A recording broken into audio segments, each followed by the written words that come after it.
Good morning बच्चों। शुरू करके रखा है हमने चैप्टर नंबर 12। चैप्टर का नाम है मेजरमेंट ऑफ नेशनल इनकम। और आज के कोई भी टॉपिक आगे पढ़ाने से पहले, मतलब ऐसे तो आज इंटरमीडिएट कंजप्शन को पढ़ाना है, लेकिन पढ़ाऊंगा फिर भी उसके पहले कल की हमारी पहली क्लास थी, आज दूसरी क्लास है हमारी। एक बार ये देख लेते हैं कि कल हमने थोड़ा तेज स्पीड के साथ देखते हैं कि हमने क्या पढ़ा था कल, ठीक है ना।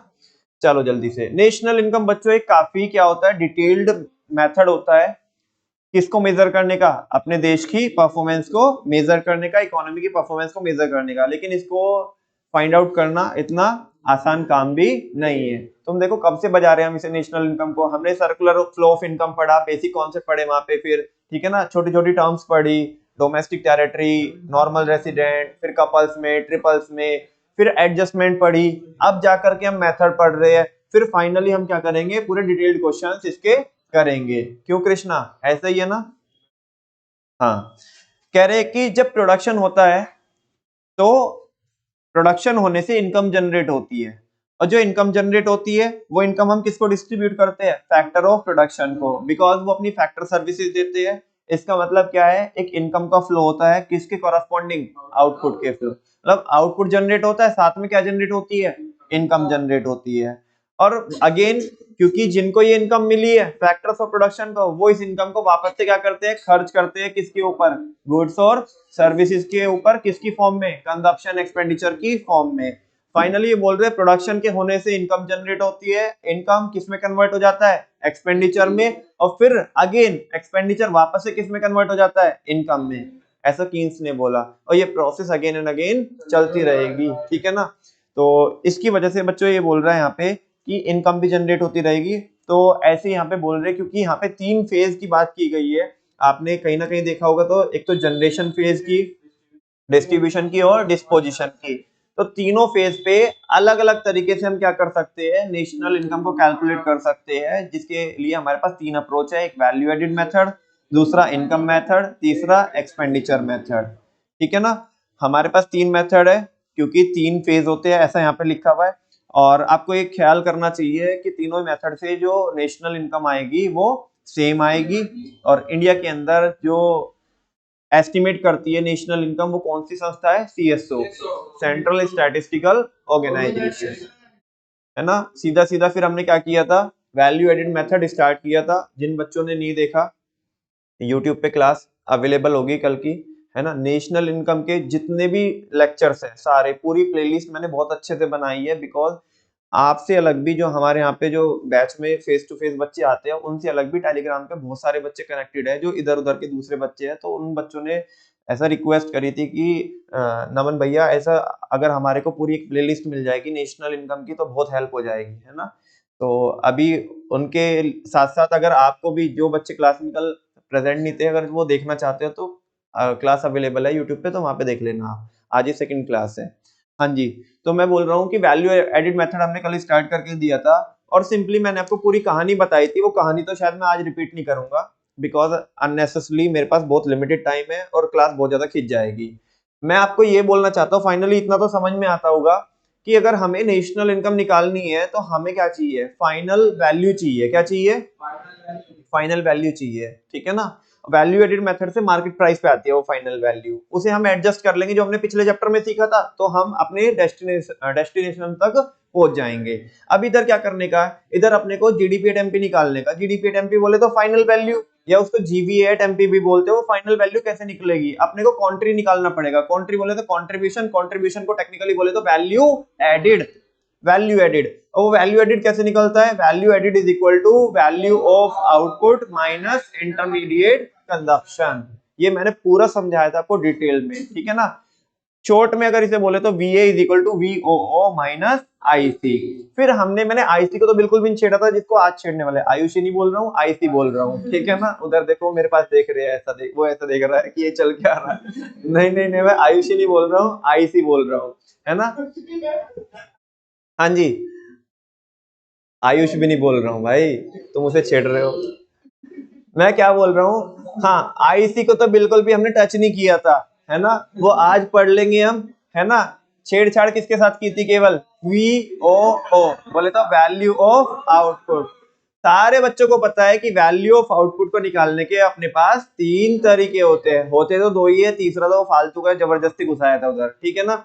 चलो पहला तरीका क्या है कि अगर जितना क्या हुआ है प्रोडक्शन हुआ है उतनी ही क्या हो गई सेल्स हो गई। If production is equal to sales, उधर मैं आपके साथ ये समरी शेयर कर देता हूँ एक बार, इधर ही बनाई थी ना मैंने, हाँ जी, वो जितना भी टेक्स्ट है ना उसकी समरी ये रही सारी। तो देखो अगर प्रोडक्शन किसके इक्वल है, सेल्स के इक्वल है, तो वैल्यू ऑफ आउटपुट किसके इक्वल हो जाता है बच्चों, सेल्स के इक्वल हो जाता है। अगर प्रोडक्शन सेल्स के इक्वल नहीं है, यानी कि प्रोडक्शन ज्यादा हुआ है सेल्स कम हुई है, तो उस केस में अपने को वैल्यू ऑफ आउटपुट अलग तरीके से निकालना होता है, बिकॉज जो नेशनल इनकम होती है बच्चों वो प्रोडक्शन के ऊपर बेस्ड होती है ना कि सेल्स के ऊपर। तो दैट्स व्हाई हमें वैल्यू ऑफ आउटपुट निकालने के लिए सेल्स प्लस क्लोजिंग स्टॉक करना पड़ेगा, और क्लोजिंग स्टॉक में से क्या माइनस करना पड़ेगा, ओपनिंग स्टॉक, बिकॉज वो पिछले साल उसकी एडजस्टमेंट हो चुकी होगी, है ना। और sales plus closing stock minus opening stock final value बन जाती है किसकी, आपकी वीओओ की। अपने को इसको मॉडिफाई करके अगर बोलना हो तो कैसे बोलेंगे, sales plus change in stock करके हम इसे बोल सकते हैं। बच्चों अगर यहाँ पे सेल्स भी ना दी हुई हो, आपको क्वेश्चन में सेल्स भी ना दी हुई हो, लेकिन कुछ ना कुछ जरूर देगा आपको सेल्स को फाइंड आउट करने के लिए, वो प्राइस देगा और साथ में क्वांटिटी देगा, तो आप प्राइस मल्टीप्लाई बाय क्वांटिटी करके सेल्स निकाल लोगे, बाकी सारी चीजें सेम रहने वाली है। Price multiply by quantity plus closing stock minus opening stock, V O O की वैल्यू क्या आ जाएगी, sales plus change in stock, ठीक है ना। ये 3 चीजें हो गई जो हमने कल पढ़ी थी पूरी डिटेल में, ठीक है ना। लगभग 1 घंटे 25 मिनट और 26 मिनट की क्लास थी कल की, और हमने पूरा डिटेल में, जिसको मैंने आज 2 मिनट में बताया, कल हमने पूरा यही पढ़ा था। यहाँ पे हमें कुछ पॉइंटर्स है ना कंसीडर करने की जरूरत है, कि जैसे कि हमें एक्सपोर्ट का एडजस्टमेंट करना है। बच्चों इंपोर्ट की बात नहीं कर रहा हूँ, मैंने बीच में एक क्वेश्चन डाला भी था इंपोर्ट वाला, उधर ये भाई साहब कंफ्यूज हो गए थे। इंपोर्ट किसके साथ चलेगा, इंटरमीडिएट कंजप्शन के साथ या परचेज के साथ, ऐसा आप बोल सकते हो। सेल्स के साथ क्या चलता है, एक्सपोर्ट। ख्याल ये रखने का, अगर सेल्स दी है तो एक्सपोर्ट को अलग से जोड़ने का नहीं, सेल्स का मतलब पूरी सेल्स दी है, चाहे वो हमने इंटरनल की हो चाहे तो एक्सटर्नल की। लेकिन अगर स्पेसिफिकली क्वेश्चन में ये बोल दे कि डोमेस्टिक सेल्स है, क्या है, वो तो डिफाइंड है ना कि सेल्स करी है और डोमेस्टिक अपने ही देश के अंदर इतनी सेल्स की है, तो देन हमें एक्सपोर्ट को क्या करना होगा, काउंट करना होगा, ठीक है। अच्छा नेक्स्ट है बच्चों, अगर हमने एक चीज और है, ना तो हमने एक्सपोर्ट किया और ना ही हमने डोमेस्टिकली क्या करी, सेल्स करी, लेकिन गुड्स प्रोड्यूस हुआ है, तो तुम बोलोगे गया कहाँ, सेल्फ कंजप्शन के लिए गया है। किसके लिए गया है, एसी वाला एग्जांपल दिया था अगर आपको याद हो तो, ठीक है ना, हमारे घर पे गया है, हमारी एसी की फैक्ट्री, हमारे घर पे एसी गया है, तो बिकॉज नेशनल इनकम प्रोडक्शन के ऊपर डिपेंड करती है, तो प्रोडक्शन तो हुआ है लेकिन ये सेल्स हुई नहीं है, तो अगर हम इसको लेंगे नहीं तो गड़बड़ हो जाएगी। तो जो प्रोडक्शन किया है हमने, गुड्स की बात कर रहा हूं मैं, किसकी बात कर रहा हूँ, अगर प्रोडक्शन हुआ है सेल्फ कंजप्शन के लिए, सर्विसेज की बात नहीं कर रहा हूँ, है ना। यहाँ पे ये कैच है, ये आगे बताऊंगा, केवल गुड्स की बात कर रहा हूँ। गुड्स अगर प्रोड्यूस हुए सेल्फ कंजप्शन के लिए, गुड्स वापस से बोल रहा हूँ, गुड्स अगर प्रोड्यूस हुए किसके लिए, सेल्फ कंजप्शन के लिए, तो वो आप सेपरेटली क्या करके चलोगे, वैल्यू ऑफ आउटपुट निकालने के लिए एड ऑन करके चलोगे, ठीक है ना। और फाइनल सबसे जो डिटेल्ड जो फॉर्मूला रह सकता है, फॉर्मूला कुछ नहीं है, कॉन्सेप्ट है, पूरा मैंने आपको समझाया था। मुझे पता है कि कुछ बच्चों को, 1-2 बच्चों को शायद समझ में ना आ रहा हो, क्योंकि कल वो एब्सेंट थे, तो क्लास देखोगे तो बराबर से सारी चीजें समझ में आ जाएगी, और क्लास देखना बहुत जरूरी है। अदरवाइज अगले जितने भी 1 या 1.5 हफ्ते तक, जब तक भी चैप्टर चलेगा, आपको दर्द नहीं दर्दे डिस्को होगा। तो अच्छा ये रहेगा कि पुरानी क्लास कल वाली, जिसको भी समझ में भी नहीं आई, मतलब कल थे प्रेजेंट, नहीं भी समझ में आई, तो अपने डाउट उधर क्लियर कर लेना, ठीक है ना, क्योंकि अभी क्वेश्चन चलेंगे तो कुछ कुछ होगा आपके मन में, ठीक है ना। Value of output is equal to detailed formula, ये कॉन्सेप्ट क्या रहेगा, domestic sales plus exports plus production for self consumption plus closing stock minus, और इसको अगर शॉर्ट कर दो तो ये वही बनेगा, sales plus change in stock plus additionally क्या ले लोगे आप, प्रोडक्शन फॉर सेल्फ कंजप्शन। इतना बच्चों कल हमने पढ़ा था। और इसी के साथ साथ साथ हमारा ये जो होता है ना, जो VA is equal to VOO minus IC होता है, इतना पोर्शन तो हमारा क्या हो जाता है, फिनिश हो जाता है। अब ये जो दूसरे वाला पोर्शन है IC, ये बहुत छोटा सा पोर्शन है, इंटरमीडिएट कंजप्शन, आज मैं इसको कराऊंगा, और शायद से न्यूमेरिकल भी आज हमारे चालू हो जाएंगे, ठीक है ना। चलो देखते हैं, ये मैंने आपको सब कुछ करा दिया। वैल्यू ऑफ आउटपुट कैसे निकालते हैं ये इसका फॉर्मूला हो गया, फिर चेंज इन स्टॉक का फॉर्मूला, वो पॉइंट्स, ये क्वेश्चंस भी मैंने आपको करा दिए थे। चालू करते हैं क्या, इंटरमीडिएट कंजप्शन। क्या होता है इंटरमीडिएट कंजप्शन? जो बच्चों हमने फाइनल गुड्स को प्रोड्यूस करने के लिए जितना भी खर्चा किया हमने, चाहे वो इंटरमीडिएट गुड्स पे किया हो या बाकी दूसरी उन पे फैसिलिटीज पे किया हो, वो सारा खर्चा जो भी हमने किया है वो क्या है, इंटरमीडिएट कंजप्शन है। देखो इंग्लिश में वही लिखा हुआ है, expenditure incurred bye a production unit. जितना भी खर्चा किया है एक प्रोडक्शन यूनिट ने on the purchase of intermediate goods. देखो यहाँ पे मेरी थोड़ी सी मतलब क्लैश रहेगा, मैं जो बोलना चाहता हूँ, इन्होंने इधर ऐसा लिखा, तुम्हें सारे बच्चों को पता है कि मैं इधर नोट्स चेंज करता नहीं हूँ, जो एनसीईआरटी में वो उसी के अकॉर्डिंग है, ठीक है ना। इधर इन्होंने लिखा है जो खर्चा तुमने किस पे किया है, इंटरमीडिएट गुड्स पे जो खर्चा किया है वो क्या है, इंटरमीडिएट कंजप्शन है। अधूरी बात बोली, अधूरी बात बोली। पावर आपने खर्च की, इलेक्ट्रिसिटी का बिल पे किया आपने, वो तो कोई इंटरमीडिएट गुड्स नहीं है, वो तो तुमने एक सर्विस ली। क्या ली, सर्विस ली। उधर उसे किधर काउंट करोगे? अभी जब ये क्वेश्चन देंगे ना, क्वेश्चन में मानेंगे उसे, क्वेश्चन में पावर चार्जेस को या इलेक्ट्रिसिटी के चार्जेस को मानेंगे, उसे इंटरमीडिएट कंजप्शन में, इंटरमीडिएट कंजप्शन को निकालने के लिए काउंट करेंगे। इंग्लिश में नहीं लिखा इधर, है ना। लेकिन आप यहाँ पे आधा अधूरा लिखा है तो आप पूरा समझ के चलेंगे, चाहे तो आप आपकी इधर क्लास नोटबुक में नोट कर लो कि केवल और केवल इंटरमीडिएट गुड्स के ऊपर खर्ची किया हुआ पैसा ही इंटरमीडिएट कंजप्शन नहीं होता। फिर तो वो बोल दो ना एक्सपेंडिचर ऑन इंटरमीडिएट गुड्स, ये है इंटरमीडिएट कंजप्शन। जितना भी इंटरमीडिएट का मतलब बीच में, जितना भी आपने बीच में कंज्यूम किया है फाइनल गुड को बनाने के लिए, वो सब क्या है, इंटरमीडिएट कंजप्शन। तो इसमें अदरवाइज जो आपने खर्च किया है पैसा अदर देन इंटरमीडिएट गुड्स, वो भी इसमें आएगा। फिलहाल इसको ऐसे देख लेते हैं, इस टर्म एज इंटरमीडिएट कंजप्शन। कोई डाउट हो तो मेरे को पूछो, नोट में क्या बोल रहा है। If the value of intermediate consumption is given, बहुत सिंपल, बहुत आसान, ये एक्स्ट्रा पॉइंट है, सुनो ना। अगर उसने आपको एक तो ये दे दिया इंटरमीडिएट कंजप्शन इतना है, और फिर वो इंपोर्ट भी दे रहा है तुम्हें, क्या भी दे रहा है, इंपोर्ट भी दे रहा है, क्या कीजिएगा बोलो। इंटरमीडिएट कंजप्शन दिया है कि टोटल कितना पैसा तुमने खर्च किया है बीच में फाइनल गुड को बनाने के लिए, और उसने इंपोर्ट भी दिया। मैं आपसे पूछना चाहता हूँ, इंपोर्ट की वैल्यू अलग से ऐड करोगे क्या उसमें? नहीं करेंगे, बिकॉज इंटरमीडिएट कंजप्शन दिया। अरे इंटरमीडिएट कंजप्शन तो सब कुछ हो गया ना, इंटरमीडिएट कंजप्शन के अंदर ही क्या जुड़े हुए होंगे, इंपोर्ट्स जुड़े हुए होंगे। अरे बेटा लेट सपोज मैं ये मोबाइल क्या करता हूँ, प्रोड्यूस करता हूँ, और ये मोबाइल को बनाने के लिए मेरे को क्या चाहिए होता है, कोई रॉ मटेरियल चाहिए होता है जो मेरे को दूसरी कंट्री से मंगाना होता है। और मैंने जब इंटरमीडिएट कंजप्शन बोल दिया तो अलग से इंपोर्ट तो नहीं जोड़ने का ना, डबल काउंटिंग हो जाएगी। क्या हो जाएगी, डबल काउंटिंग हो जाएगी, इंपोर्ट इसमें जुड़े हुए। लेकिन अगर उसने बोला purchase from the domestic market और फिर इंपोर्ट भी दी है, तो फिर दोनों लेंगे कि नहीं लेंगे? ख्याल रहे, परचेज के साथ या इंटरमीडिएट कंजप्शन के साथ इंपोर्ट चल रहे हैं, सेल्स के साथ क्या चलते हैं, एक्सपोर्ट चलते हैं। इधर इधर है ना, ऐसे मत कर देना कि इधर वाले पड़ोसी को इधर वाले पड़ोसी के घर में घुसा दो और इधर वाले को उधर में गड़बड़ हो जाएगी, ठीक है ना। देखो वो हंस रहा है, वो उसे पता है क्या गड़बड़ हो जाएगी, ठीक है। हाँ जी, तो बोल रहे then imports are not included separately. अगर इंटरमीडिएट कंजप्शन आपको दिया हुआ है तो बोल रहे हैं कि इंपोर्ट को सेपरेटली इंक्लूड आप नहीं करेंगे, as imports are already included in the value of intermediate consumption, क्योंकि वो ऑलरेडी जुड़े हुए हैं उसमें। However if domestic purchases are specifically mentioned in the question, अगर वो क्वेश्चन में क्या दिया आपको, डोमेस्टिक परचेज बोले, then imports will also be included. अच्छा अगर वो एक और आई थिंक पता नहीं लिखा है कि नहीं लिखा है, नहीं नहीं लिखा है तो इधर देख लो, मैं बता रहा हूँ।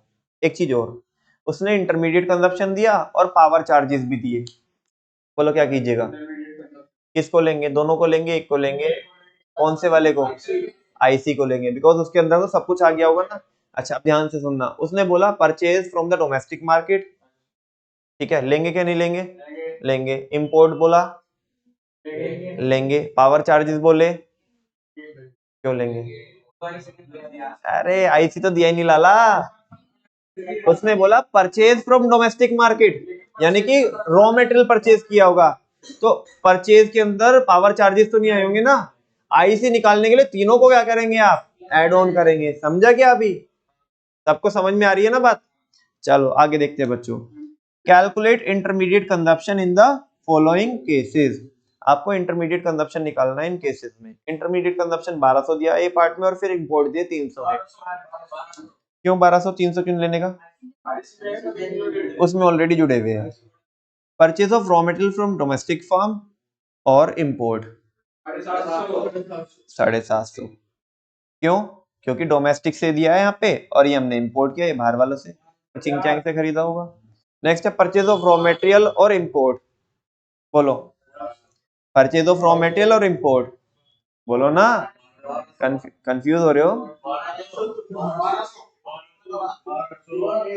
पक्की बात 1200, क्योंकि रॉ मटेरियल परचेज किया है हमने और इंपोर्ट किए कितने 200 के। हाँ बोलो, बोलो ना। अच्छा एक बात बताओ मुझे, यहाँ पे तुमने जो ये लिखवाया है 1200, पता तो चल गया तुम्हें? हंस रहे हो नालायक हो। ये देखो बी पार्ट में और सी पार्ट में फर्क बताओ मेरे को क्या है। इधर इसने बोला क्या, इधर इसने बोला क्या कि डोमेस्टिक है, सब कुछ है, ये जो कुछ जो भी है सब कुछ है। हमें कैसे पता पड़ेगा कि इंपोर्ट? इन्हें बोला परचेज ऑफ रॉ मटेरियल, हमने रॉ मटेरियल परचेज किया कितने का 1000 का, इसने बोला इंपोर्ट भी किया हमने कितने का 200 का, तो हम तो ये मान के चलेंगे ना कि 1000 के अंदर ही क्या है इंपोर्ट, 1200 नहीं है वो 200 है, वो 200 1000 के अंदर ही है। अदरवाइज बी और सी पार्ट में कोई फर्क रह नहीं जाएगा, ठीक है ना। जब भी सुनो, मैंने जानबूझ के इधर लिखा, अब इसे लिख के कट करूंगा, लिख के कट करूंगा तो पता पड़ेगा कि हाँ यहाँ पे रुकना है, ठीक है ना। कितना आने का यहाँ पे 1000 आने का, समझा क्या आपको? अब नेक्स्ट पढ़ो, purchase of raw material from domestic farm और इंपोर्ट। अभी सी और डी में क्या फर्क है? कोई है फर्क? इसमें डोमेस्टिक दिया हुआ है, डोमेस्टिक से इतना परचेज किया है और इंपोर्ट इतना है, तो ये 600 हो गया, समझा क्या? साथ में अगर इसमें पावर डी पार्ट का अगर मान लिया मेरे को ई भी बनाना हो, इसमें वो पावर चार्जेस भी दे दे, तो मान लिया पावर चार्जेस उसने 150 के दिए, आईसी बताओ कितना आएगा? 600 आएगा? ए नालायक, 750 आएगा। दिमाग है तो नहीं इधर? दिमाग तो एक बार उसको कुछ बताता है, मान लिया मैंने एक कॉन्सेप्ट बताया, हंसता है, फिर उसकी ओर देखता है, मैंने दूसरा कॉन्सेप्ट बताया, फिर हंसेगा, फिर इसकी ओर देखेगा। हाँ वो सब खर्चे अलग से जुड़ेंगे वो, समझ में आ रही है आपको बात? चलो आईसी आपने निकाल लिया बच्चों। देखो आईसी में तो कुछ भी नहीं था, सिंपल जो खर्चा किया है ना, जो भी बीच में खर्चा किया है वो लेने का, बस ये ध्यान रखने का अगर ओवरऑल दिया है तो अलग से नहीं लेंगे, और अगर कंपोनेंट वाइज दिया है तो सबको जोड़ के चलेंगे, ठीक है ना। एक टर्म और देख लो यहाँ पे, ये थोड़ा अदरवाइज है यहाँ पे। कई बारी कई एक क्वेश्चन में आपको ये ऐसे निकलवाएगा, शायद मैंने भी क्वेश्चन डाला है जहाँ पे वो आपको टोटल कंजप्शन एक्सपेंडिचर निकलवाएगा। क्या निकलवाएगा? Total consumption expenditure. तो पहले वो सुन लो, टोटल कंजप्शन एक्सपेंडिचर क्या होता है, कैसे निकलता है। Total consumption expenditure refers to expenditure, ये वो खर्चा होता है इनकर्ड बाय हाउस होल्ड, जो किसने किया है, ध्यान से सुनना, जो किसने किया है, हाउस होल्ड ने किया है, एंड गवर्नमेंट ने किया है। किसने किया है?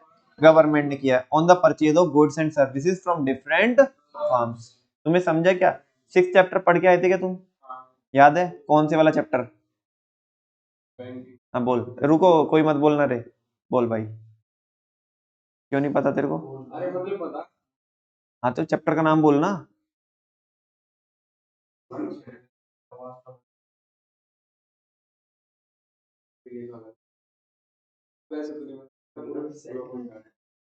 याद होगी। बैंकिंग के बाद कौन चैप्टर है? चला गया फ्लो। अब फ्लो क्या यार, मतलब कोई तेरे, लेट सपोज किसी एक इंसान की शादी हुई है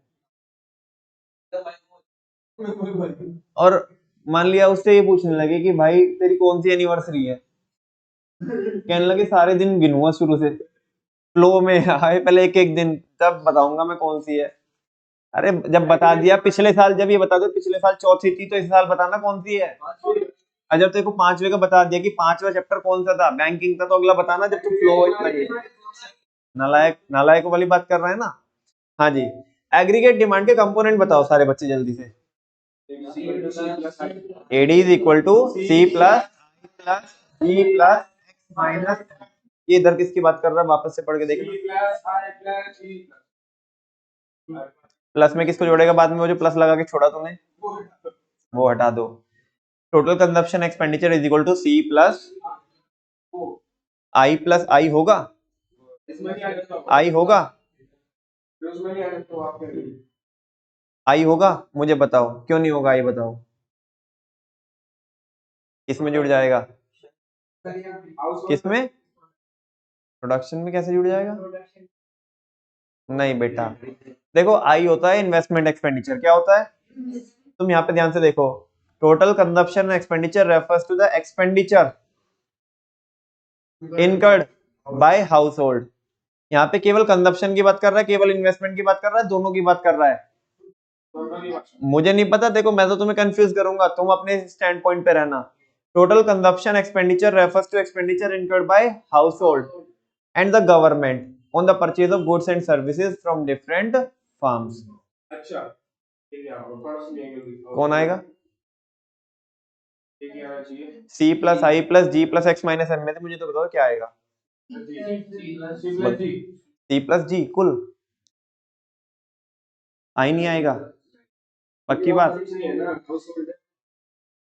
देखो बिल्कुल सही बोल रहे हो आप, बिकॉज ये क्या बोल रहा है, कंजप्शन एक्सपेंडिचर बोल रहा है, क्या बोल रहा है, हालांकि यहाँ पे एक दिक्कत है, दिक्कत ये है कि जो गवर्नमेंट वाली हेडिंग होती है ना उसमें दोनों आ जाते हैं, अब पता नहीं यार इन्होंने कैसे तो लिया है, कहते कुछ हो रहा है करते कुछ हो रहा है, तुम भी बोलोगे नमन भैया अच्छा इतनी सारी इनमें दिक्कत है क्या कॉन्सेप्ट में, पता नहीं तुम्हें छपरी मानते हैं क्या ये 12th वालों को, कह रहे कि पिद्दी बच्चे हैं तो छोटे छोटे बच्चे हैं अभी तो इन्हें कुछ भी पढ़ा दीजिएगा, अब समझ में नहीं आता है किस बेसिस पे बोला है इन्होंने, ठीक है ना, हाँ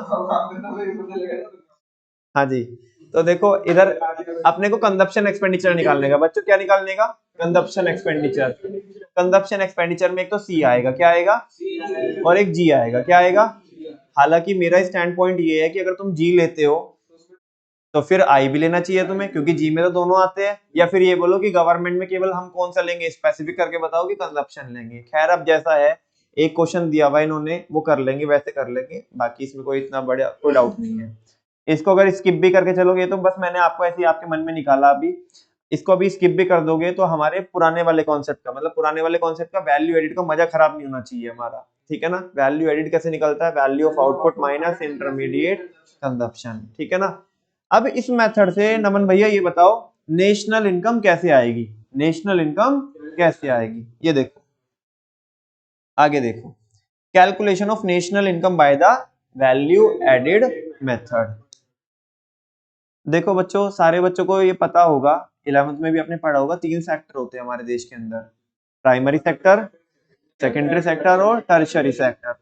प्राइमरी सेक्टर जहाँ पे एग्रीकल्चर मतलब फार्मिंग वगैरह होती है या एग्रीकल्चरल अलाइड एक्टिविटीज होती है ना, आपकी ये बोल सकते हो आप, ये पोल्ट्री फार्मिंग वगैरह हो गई, और हाँ रॉ मटेरियल आता है, क्या कह रहा है भाई, रॉ मटेरियल आता है जहाँ पे हम नेचर से कुछ तो क्या करते हैं, एक्सट्रैक्ट करते हैं, या कुछ तो रियरिंग वगैरह करते हैं, ब्रीडिंग वगैरह करते हैं, एक्सट्रैक्टिव और जेनेटिक होती है ना, प्राइमरी की 2 इंडस्ट्री होती है, एक एक्सट्रैक्टिव और एक जेनेटिक, 10th में भी पढ़ा होगा आपने, ठीक है ना, हाँ जी हाँ, जेनेटिक वही जो तू समझ रहा है, जेनेटिक वही, नहीं नहीं अपने आप ही बनानी होती है भाई जेनेटिक में सुनो, GVA of primary sector, GVA क्या है, ये जीवीए ग्रॉस वैल्यू एडिड, अरे वही वैल्यू एडिड, अगर आप कंट्रीब्यूशन किसका ले लो मार्केट प्राइस पे, प्राइमरी सेक्टर का, और साथ में किसका ले लो,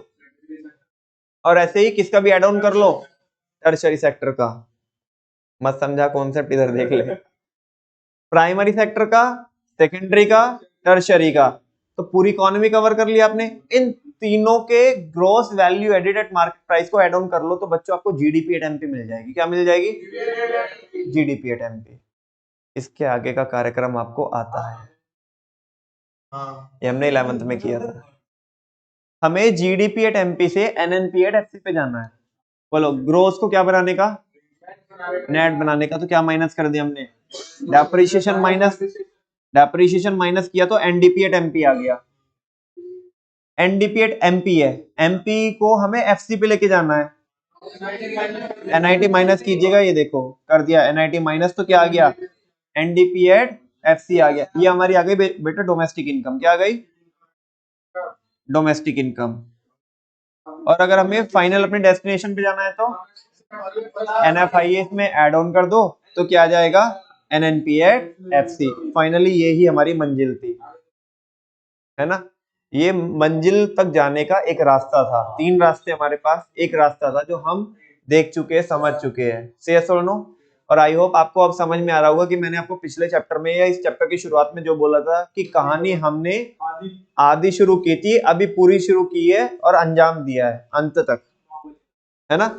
पिछले चैप्टर में हमने यहां से चालू किया था और यहां तक गए थे, लेकिन इस चैप्टर में बैक गियर मार के हम इधर ऊपर वाला पोर्शन भी हमने देखा है, ये वाला पोर्शन, और उसके बाद फिर जो 11 चैप्टर में काम किया था वो करके अपनी मंजिल तक हम पहुंच जाएंगे, नहीं पहुंचे हैं, ठीक है ना। अब ये चेक करना है कि वाकई में हम अपनी मंजिल तक पहुंच गए या नहीं पहुंच गए। कभी आधे भ्रम में ही हो, यानी कि उसके लिए क्या करना होगा अपने को, न्यूमेरिकल करने होंगे। क्या करने होंगे, न्यूमेरिकल। अच्छा एक सवाल और पूछूं क्या आपको, आगे क्वेश्चन में काम में आएगा। मान लिया बच्चों एक फॉर्म ने, इसमें नहीं है, आगे आएंगे क्वेश्चन, ऐसे होंगे 15 के बाद के क्वेश्चन होंगे। एक फॉर्म ने अगर दूसरी फॉर्म से परचेज किया है तो बेटा इसकी मतलब, चलो क्वेश्चन क्या पूछ रहा हूं बता ही दे रहा हूं आपको, अदरवाइज फिर टाइम लोगे आप ज्यादा। एक फॉर्म ने अगर दूसरी फॉर्म से खरीदा है तो इसकी डबल एडजस्टमेंट होगी। अगर इतनी बात समझ में आती तो आगे की बात पूरी कर दो। एक फॉर्म ने अगर दूसरी फॉर्म से खरीदा है तो यहाँ पे इसकी डबल एडजस्टमेंट होगी। आपको समझ में आती है बात, वेरी गुड। जिसने बेचा है उसका वो क्या है, वो उसकी किस में आएगी, वो बोलो ना, उसकी किस में आएगी, वो सेल्स तो सही है, ठीक है, हाँ बिल्कुल सही बोल रहे हो आप। फाइनली सेल्स, सेल्स हम यूज करते किसको निकालने के लिए, जिस फर्म ने सेल्स की है उसके तो वो किस में काउंट होगा, वैल्यू ऑफ आउटपुट में। और जिस फर्म ने खरीदी है उससे, उसकी वो क्या है, उसकी वो किस में आएगा, IC में आएगा, इंटरमीडिएट कंजप्शन में, बिकॉज एक फर्म की सेल दूसरी फर्म की परचेज है। तो समझने का, जहां पे ऐसा होगा ना, एक फर्म ऐसा बोलेगा फर्म ए ने फर्म बी से खरीदा या फर्म बी ने फर्म ए से खरीदा है, तो इस चीज की डबल एडजस्टमेंट होगी। एक की सेल में आएगा वो, मतलब वैल्यू ऑफ आउटपुट में आएगा, और एक के इंटरमीडिएट कंजप्शन में आएगा, यानी कि एक की सेल रहेगी, एक की परचेज, जो कि फाइनली सेल वाले के VO में काउंट करते हैं हम उसे, और परचेज वाले के IC में काउंट करते हैं। बस ये और बताना था, अब क्वेश्चन सारे हो जाएंगे। Calculate the value added by firm A and firm B. अच्छा एक बात और सुनो ना, एक और सुन लो, चलो। अभी तो हमने क्या बोला कि प्राइमरी सेक्टर का, सेकेंडरी सेक्टर का और टर्शियरी सेक्टर का ऐड ऑन करते हैं, कृष्णा।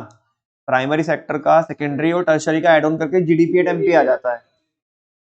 खासकर ध्यान रखना, GDP एट MP। लेकिन अगर वो प्राइमरी सेक्टर, सेकेंडरी सेक्टर और टर्शियरी सेक्टर ना दे, उसने ऐसा बोल दिया फॉर्म ए है और फॉर्म बी है, ज्यादा से ज्यादा देखो बहुत ज्यादा गिरेगा ना एग्जामिनर, तो बस 3 फॉर्म दे सकता है। 3 भी बहुत ज्यादा हो जाती है, बच्चे फैल जाएंगे 3 फॉर्म का डेटा देख के, तो ठीक है ना, 2 में ही फैल जाएंगे पहले तो। वो बोलेगा कि एक फर्म ए है और एक फर्म बी है, ठीक है ना, और आपको उनका डेटा दिया होगा और बोलेगा नेशनल इनकम निकालनी, क्या निकालनी है, तो कैसे कीजिएगा। तुम तो बोलोगे यहाँ पे तो प्राइमरी सेक्टर तो है नहीं, सेकेंडरी तो है नहीं, टर्शियरी तो है नहीं।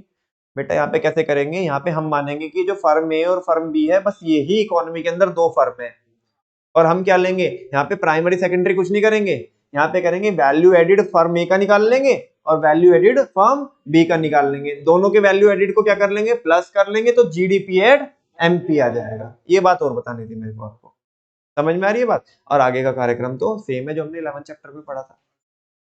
देखो फर्म ए का और फर्म बी का वैल्यू एडिड निकल पा रहा है, चलो देखते हैं। मैं ही करके दिखाता हूँ ये क्वेश्चन। सॉल्यूशन फर्स्ट, हेडिंग डालेंगे आप बराबर से calculation of value added of firm A and firm B.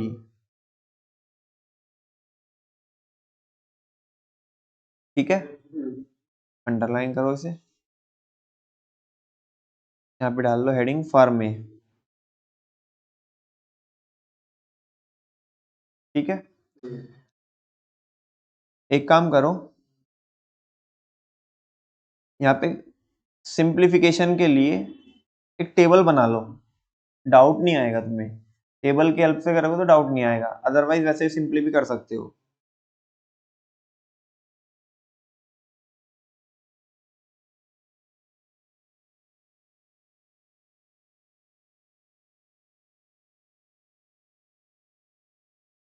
ऐसे 4 कॉलम की टेबल बना लो।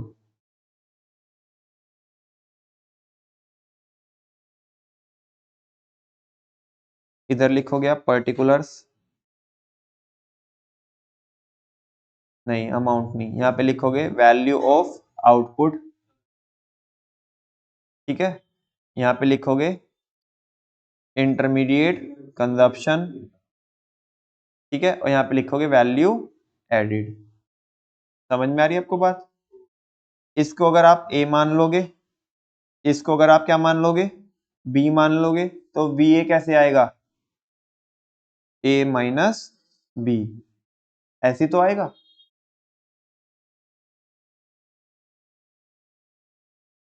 वीओ को अगर ए मान लोगे, आईसी को बी मान लोगे, तो वी ए कैसे आएगा, ए माइनस बी। समझ में आती है बात? डेटा पढ़ते जाएंगे और यहाँ पे टेबल को फिल करते जाएंगे, कुछ भी दिक्कत नहीं होने वाली है, सीधा सीधा वैल्यू एडिड निकल जाएगा। देखते हैं बच्चों, domestic sales by firm A, firm A ने क्या करी है, डोमेस्टिक सेल्स की है, इसका मतलब अगर उसने एक्सपोर्ट करे होंगे तो वो भी हम लेंगे या नहीं लेंगे, लेंगे। चलो, क्योंकि हम केवल फर्म ए का निकाल रहे हैं अभी, तो ऐसे लिख लेते हैं यहाँ पे डोमेस्टिक सेल्स।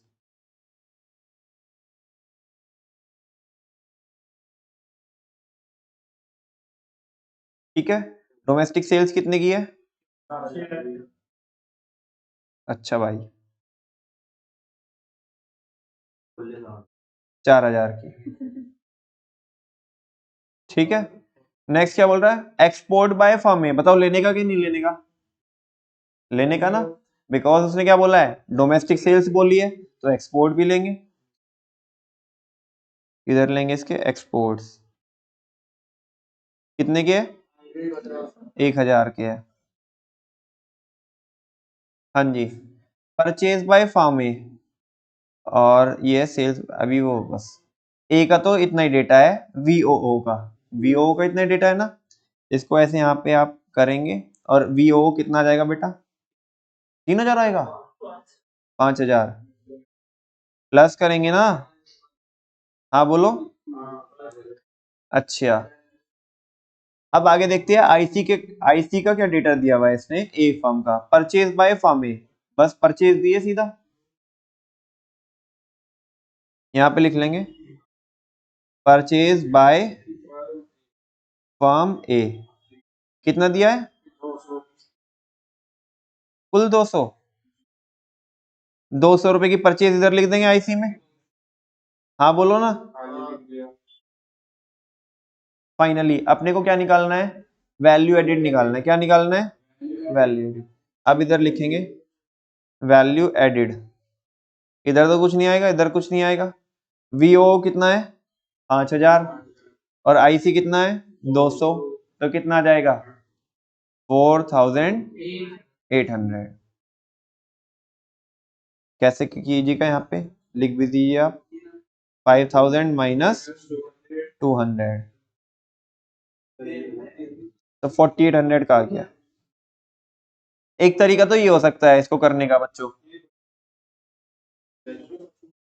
इसमें थोड़ा आपको टेबल वेबल बनानी पड़ेगी, एक तरीका और है, उसमें थोड़ा आसान पड़ेगा, मर्जी आपकी है, जो आप चाहे वो कर लो, ठीक है। बस इसको हम यहाँ पे ऐसे कर देंगे, एक तो ये है तरीका, ऐसे फर्म बी का निकाल सकते हैं, फर्म बी के में तो कुछ भी नहीं दिया हुआ है, चलो फर्म बी का दूसरे तरीके से निकाल के दिखाता हूँ आपको, टेप, क्योंकि इसमें डेटा भी ज्यादा नहीं है और वो बड़े आसानी से हो जाएगा। अभी डालोगे यहाँ पे आप फर्म बी,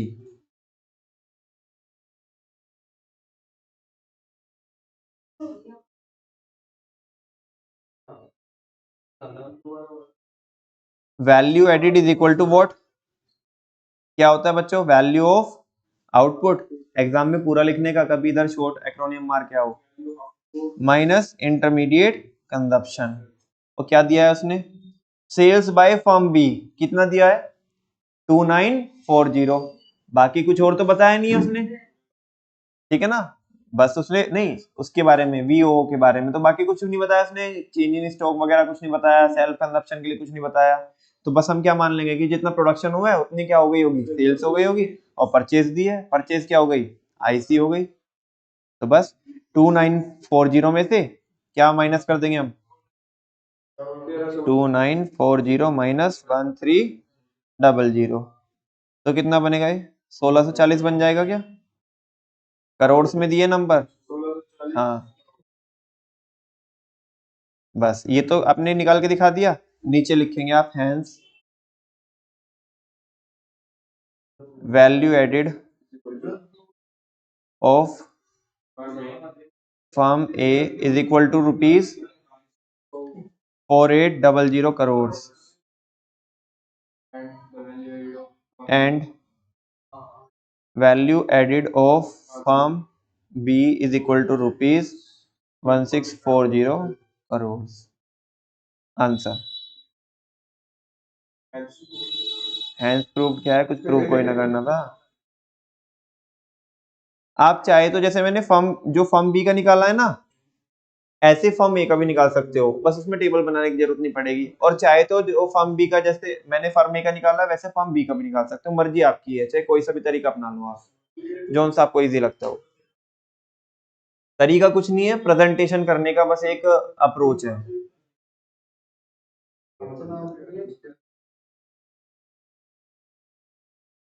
चलो आज एक ही क्वेश्चन कर पाए हम बच्चों, है ना।